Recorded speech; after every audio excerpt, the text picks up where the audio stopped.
Everyone's favorite warmonger queen decided to come out of her rut and screw with someone that people actually like. So I'm gonna go and find this news story, read it really quickly. Hopefully we'll get some people in here. I don't know. It's 6. This was my usual streaming time, other than 6 p.m.'s live show. Um, I am slightly tired because I've been up all night doing this documentary, and writing it out and recording it, and all the other jazz that goes along with that. So I'll do these stories, and I'll see if anyone writes anything, and if they don't, I'll just end the stream and pass out, and we'll be finished in that capacity. Okay, let me go look up this idiot's comments. Uh, wow, one of the top stories is YouTube. And if you type this in, so if you type in Hillary Tulsi, you'll get one of the top stories, the YouTube link, which actually surprised me because I always thought it was supposed to just be news websites, but whatever. Former Democratic presidential nominee Hillary Clinton said Thursday the Russians are currently grooming a Democrat running in the presidential primary to run as a third party candidate and champion their interests. The comment appears to be directed at Hawaii Representative Tulsi Gabbard, who has been accused of being cozy with Russia in the past. A Putin puppet in our midst. We got to stop her. I'm not making any predictions, but I think they've got their eye on somebody who is currently in the Democratic primary and are grooming her to be the third party candidate, Clinton said, speaking on a podcast with former Obama advisor David Plouffe. She's the favorite of the Russians. Clinton never names Gabbard, but there are only 5 women running for president: Gabbard, California Senator Kamala Harris, Massachusetts Senator Elizabeth Warren, Minnesota Senator Amy Klobuchar, and author Marianne Williamson, and none of the other women have been accused of being boosted by Russia. Clinton did not provide proof about how Russia is grooming Gabbard. She and her team pointed to allegations that Russian news and propaganda sites often promote on Gabbard's campaign, and that moments in Gabbard's campaign have been reportedly amplified by trolls and bots on Twitter with ties to Russia, like yours truly. Gabbard has denied those accusations. They have a bunch of sites and bots and other ways of supporting her so far. Clinton's team also noted that some of Gabbard's foreign policy views align closely with Russian interests. What the hell does that mean? Not going to war aligns with everybody's interest, unless you're a defense contractor. So this article goes on a little bit longer, but I'm just going to wrap it up here. She made a stupid comment. People are giving her hell for it, rightfully so. And it's like you're gone. You're supposed to be in the wilderness, and you're in the wilderness because you suck. Because when people see you, they're repulsed. When people view you, they want to puke in a bag. You were the first person I've ever seen get 3 million more votes than another person and still lose a presidential election, and then try to claim that the reason you lost was because of X, Y, Z, and all the other things that aren't your own campaign. And it's like they just pick somebody, and I guess my thing is I often try to explain to people that they have 3 candidates that they don't like, the establishment within the DNC. It's Sanders, Gabbard, and Yang. And the reason for each one varies. The reason for Sanders is because they know he'll break up their whole system. They're freaking out. Yang's thing is UBI. Anytime you have a domestic program that you can prove we can fund that will cut into their little military thing, they get creeped out as well. With Gabbard, it's entirely having to do with foreign policy. That's why the Clinton advisor said her interests align with Russia, because they said, wait a second, she wants to not bomb 7 countries for multiple years. That's crazy talk. So those particular 3 candidates are going to be very unfairly reported. They're going to be talked about in disparaging ways and backhanded comments. And usually it goes under the radar because they're made by campaign surrogates and various people that, no one really knows. Like, Neera Tanden is obnoxious, and she's not a very bright person at all. But outside of those of us that really pay attention to this stuff, she's not a household name. Nobody can say, "Oh yeah, look at what Tanden said about Sanders." No, because she's just a random campaign person. Here you have a Democratic nominee, the exact previous Democratic nominee sitting crying because she still bitter that she couldn't win the election, attempting to smear another candidate who she's picked out because she differs with her on international issues. Um, and it's like people really don't get this stuff. I looked in the comment section, the disgraceful comment section on Twitter. Yeah, Hillary knows what she's talking about. That's why I'm for Kamala. It's like, yeah, you're for Kamala because because you, and well, her, and on a subconscious level, you also know that she won't try to change anything, and she'll be another one of these status quo, go along to get along people that has no ideology because they're another empty suit. And it's like it's so pathetic. Regular people act like they don't know what I'm talking about. Like I just decided I'm gonna critique the Democrat or not like the Democrat because I feel like no, she's a piece of garbage. She has literally been at the helm of every single one of these conflicts. When Afghanistan started, she voted for it, was in the Senate when it happened. Iraq, same thing. Syria, Secretary of State. I mean, we can go down the list. All of these conflicts have had her stamp of approval. And now you got this one presidential candidate who says, I'm going to make my entire platform or my centerpiece issue about international relationships and the fact that we've had these different conflicts that are costing us money that we could use for domestic programs that we claim we can't fund, even though we've had two consecutive over 700 billion military budgets. She says this will be my focus, and then sad little crybaby Hillary. She's probably a Russian bot. I support her campaign. Do I look like a Russian bot to you? Am I speaking in the native tongue of the Russians? No, it's just stupid stuff said by an idiot who for whatever reason sat at the helm of top levels of government and was even able to get a party nomination after they robbed it from another person that they claim was a Russian asset. I'm so sick of they really have turned. I was gonna say they've taken the latter part of the 2010s, so this like period of 2016 to now, right? And this has literally become Red Scare 2.0. Like instead of just McCarthy, right, which was why it's called McCarthyism and the Red Scare of the 1950s. We've got like 5 or 6 of him running around. We've got Hillary doing her McCarthy impression. We have that stupid broad off of MSNBC, Maddow, doing the same thing. I mean, these people are just like they don't stop. Every single thing that they don't like, you know, it's possible that Putin is a backer of this. It's like Putin could be a backer of French toast. Am I supposed to hate French toast because this man likes it? No, that's stupid, and they know it's dumb. That's why they have to keep saying that nonsense over and over again, just to capitulate to their own backers who are just as paranoid as them. Because see, it's hard to take responsibility for getting destroyed or wrecked in a presidential election. So when you lose and even after getting more votes or whatever, you have to trick yourself into thinking that, oh no, it wasn't me. Goldwater did the same thing. He lost to Johnson this big huge sweep. What did he say? Well, I didn't lose because my platform was garbage and Johnson was a more effective campaigner. Oh no. The American public wasn't ready for 3 presidents in less than 2 years. Yeah, that's the reason. Yeah. They have to lie to themselves because their little fragile egos will just completely be destroyed if they face up to the fact I did a crappy job running for president. I made a lot of mistakes. I alienated too many people. Oopsie daisy. And that's why the Democrats are dumb enough to where they're over here talking about, oh my God, look at the mayor, look at Klobuchar or the snowman, whatever her name is. Oh, these are the people, these moderates, they're going to save us from Trump. It's like the moderates are the same people who gave you him. People got tired of that in the middle trash that doesn't take a stand on anything. Why do you think when we had the Democratic debate, people were making fun of the fact that every single candidate other than Gabbard sounded the exact same way when it came to getting out of Syria? Oh yeah, we should all want to get out of there eventually, but the way Trump is doing it is so bad.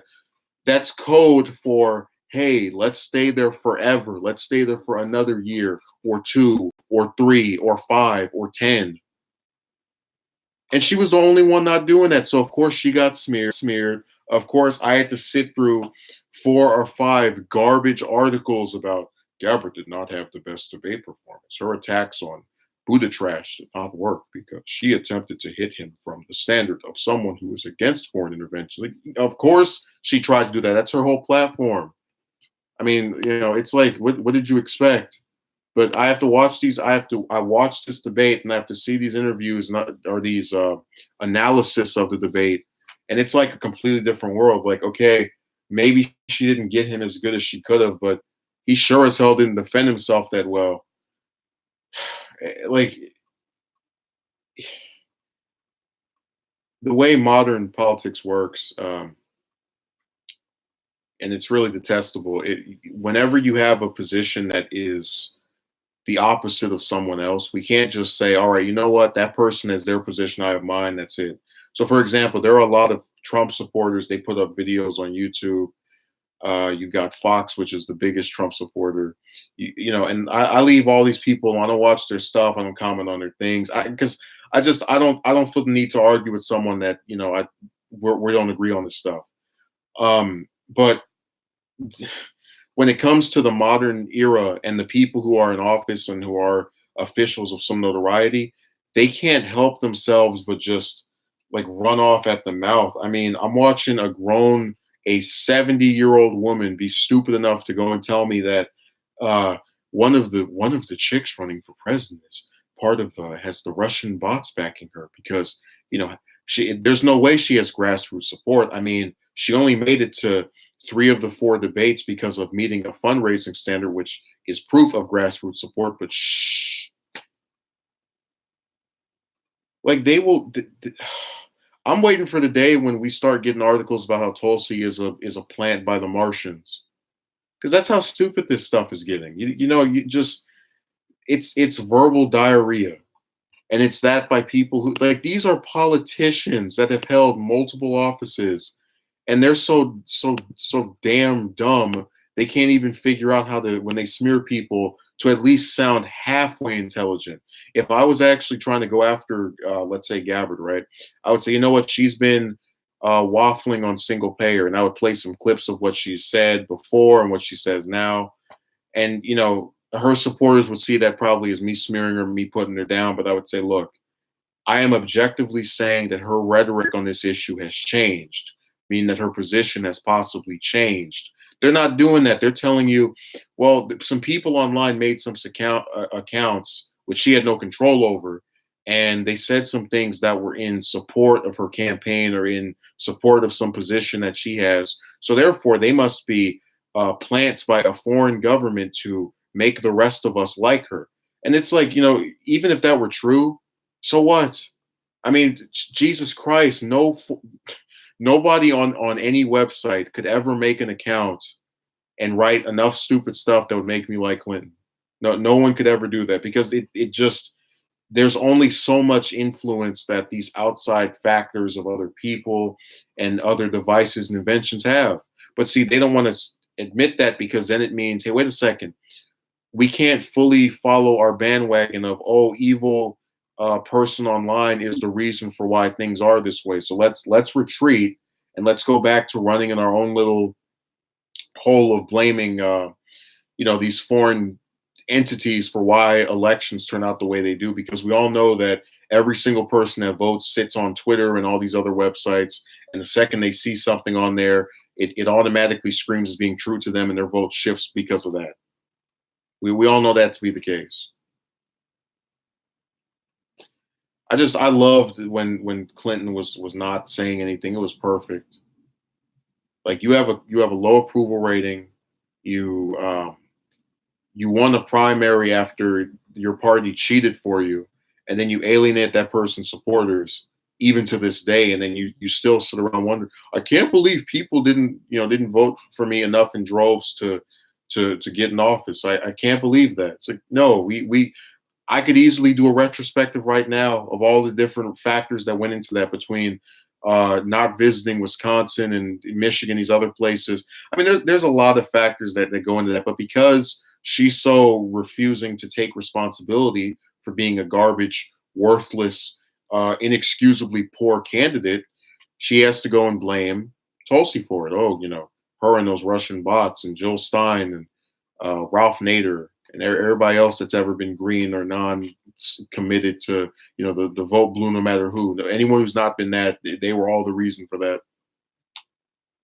I mean, I had to sit here and watch a grown person tell me that because I didn't vote for Hillary. Mind you, I live in a blue state that the Democrat, which was her, won regardless. This was a factor, and I'm like, do you like have a brain? Do you ever just think about things objectionably? But that her actual people who think she's good, which is a small group because a lot of it was just Trump is bad, so let's vote for the what we thought as the lesser of two evils. A lot of those people just they kept it going. They try to trick you and they say these stupid things because it's all an attempt to obfuscate from the poor quality of their candidate. So she's dumb. She's trying to go after Gabbard because Gabbard actually is liked by people and is, they were talking about how all these moderate Democrats get independents and Republicans. So Gabbard's going to, if she were the nominee, would get independents and Republicans who are anti-war.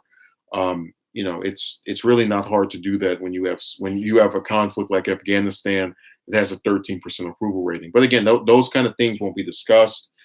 So the great, brilliant Secretary of State who was so smart that she found a way to lose a presidential election by winning 3 million more votes than the other person.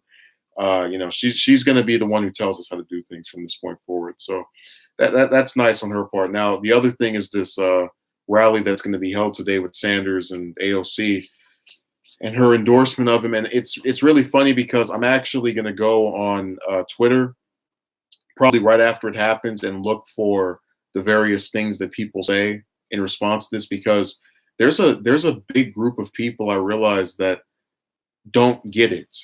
So AOC, right, in the first 6-7 months, basically in her whole year that she's been famous, was seen as this darling of the Democrats and the future and all this wonderful stuff that has to do with symbolism, right? And kick out Crowley, replace him, and because of that, people who are Democratic elites forgot, wait a second, this is a progressive. This is someone who's part of the Sanders wing, those people we're supposed to hate. And that includes a lot of the Bernie derangement people that are, they're backing people like Harris and others that steal his platform, but they won't vote for him because they think that, if he hadn't have ran, all the people who disliked Clinton were going to forget that and vote for her. So they let their own delusions trick them into thinking that AOC is like some kind of just some random chick that happened to come out of nowhere when she was someone who worked on his campaign, supported him over Hillary, and is more in line with his ideology than the person that they still want to eat the taco of. So it will be very nice to see their brains rot and melt at the sight of this. My only regret is that it took her so long to endorse. And listen, I'm sorry for the people that like her. And I've said before, I don't dislike her, but there really was no excuse to wait until July. All this stuff about, I wanted to see how the primary, not even, what am I saying, July, until October. There was no reason. Let's see how many months that was. Okay, Sanders gets in February. So March is 1 month, April, June. Yeah, I'm sorry. I'm screwing up so much right now. April, May, June, July, August, September, October. So that is 7 months. It took her 7 months to endorse the man whose group she piggybacked off of to win her seat in the House. It's pathetic. It's ridiculous. Same thing with Omar. Same thing with Tlaib. Thank goodness they're doing it now, but I don't know what the hell they were waiting for. If I was in Congress and I was, a Justice Democrat, even if I wasn't, I was progressive and Sanders was whoever the top progressive person that I was able to come into office because of a group that they founded, if they're running, the second they announce, I endorse. And it's like, you gotta understand something. If I'm to be generous and say that she was looking at other candidates, she doesn't really have much stuff to go by. I mean, we've had every single person besides Sanders waffle on single payer, and that supposedly is an issue she cares about. Yeah, a lot of the other Democrats have talked about the Green New Deal, which is her top priority, but it's still Johnny come latelys. They're not people who ever spoke about this before, and they're trying to attract the same group of people that like her to like them. And that's why it's so weird that, like, what the hell are you doing? Basically, was the I actually have a person that I follow on Twitter, which I don't use as often anymore after what happened in June, who would go on her page and say, "Hey, daily reminder, endorse Sanders. Daily reminder, endorse Sanders." And for whatever reason, like I just it w- he or she, I don't know what their gender was, but they really they knew this was coming, but they didn't understand why it was taking her so long to endorse Sanders. You're not the president, which is they're supposed to obtain have a neutral position, but you're not the president. You're not. You're a member of Congress. You're a member of the House and the Senate, and thus your endorsement really isn't that coveted. Take for example Romney, right? Let's say we had an actual primary that wasn't an incumbent president and a bunch of jokers challenging him. So an actual set of Republicans run against each other.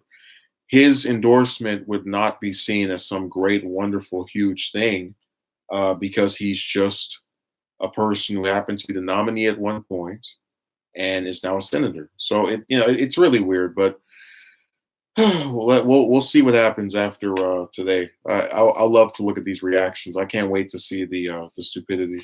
It'll be very amusing. So I'm going to end this soon because now we're down to. And I guess I expected this the lower interest here.